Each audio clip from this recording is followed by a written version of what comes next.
Ayan, binabad ko muna yung daing. Guys, so, yan natin maya ito. Yung daing natin. Pinakas.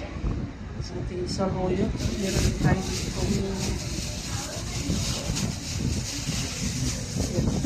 hipon na karkag. Dry.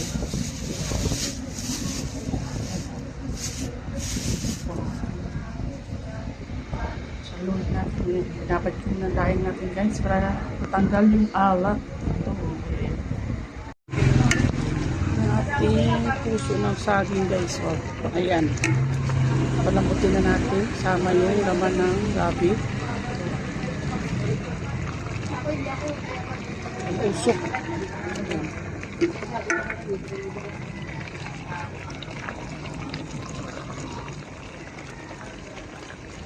Ayan na po siya. Malapit niyang malambot.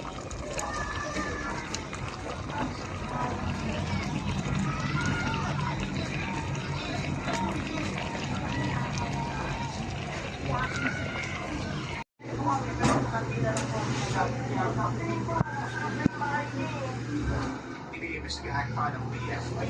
Yan nga ba, ang isa ng apoy. Hindi daw para sa BPA nakatira sa bahay. Mas nasabing pinagmula ng sunog.